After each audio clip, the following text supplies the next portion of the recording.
home on foot. The construction guys were going to a bar, and I avoid bars. When you're 6.5 feet tall, drunk people always want to fight you or try to take your binoculars. Our patch of wilderness was some miles outside town on a road that didn't lead anywhere good. There was never anybody to hitch a ride from. I walked with my hands clasped behind my back. You should always walk with your hands behind your back, unless you are carrying something.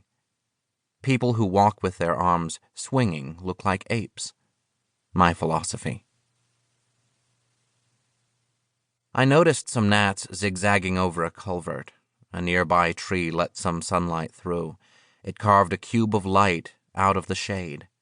The gnats seemed to like having it to themselves. I was watching the gnats when a vehicle appeared on the road, coming the opposite way. It was the Alvarez brothers' pickup. Hector and Mike were two of my oldest friends. Still are. Whenever we saw each other on that road, we played a game called chicken. But usually I was on my bike. Usually it was me and my bike that ended up in the ditch. This time Mike saw me in the road, and even though I was on foot, he steered that truck toward me and gunned the engine. He drove straight at me. He stayed on course until Hector's grin turned into a look of terror. Mike's stayed a grin, and I leaped into the ditch just in time to avoid getting hit. I dusted myself off. Greg Yerkovich and some girls were laughing in the back. Once Greg saw that I was okay, once he saw that I'd gotten up just fine, he flipped me the bird, which was our traditional hello and goodbye gesture.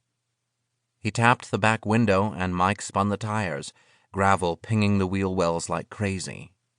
Then they were gone, leaving behind only the smell of burning oil. That head gasket was done for. I just kept on walking home. We had been playing chicken so long it had become a matter of routine. I mean, no matter what happened, I always ended up in the ditch. There was no real game to it. I was always the chicken. It was getting late. The sun was dipping behind me so that my shadow grew larger and larger in front of me until it became one with the general darkness.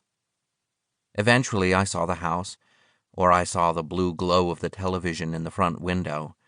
The roof was a black line dividing it from the stars.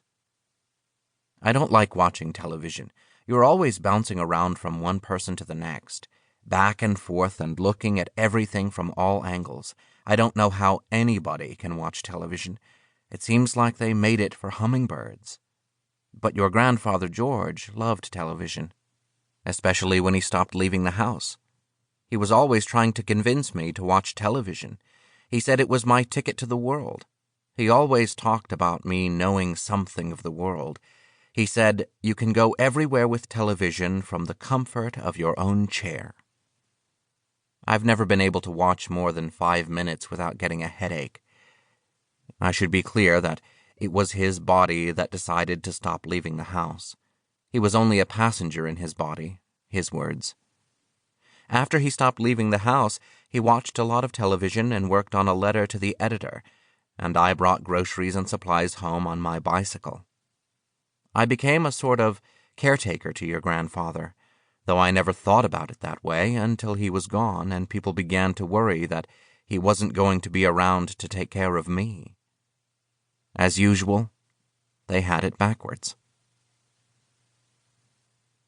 I walked toward the glowing light of the television and tripped over something in the tall grass, namely my bicycle. Everything was in working order. The grass was wet, but the bicycle was dry, meaning it hadn't been sitting there long, so I knew who had taken it from the construction site. Mystery solved. And as I rolled it to the porch, I thought about what I would say to the Alvarez brothers, starting with they should check to see if I'm still in town before going through the trouble of returning my bicycle to the house, which was why I was distracted, which was why my thoughts were turned inward, as they say, when I walked into the house and saw your grandfather George's chair empty, with only his impression in it, like an invisible man.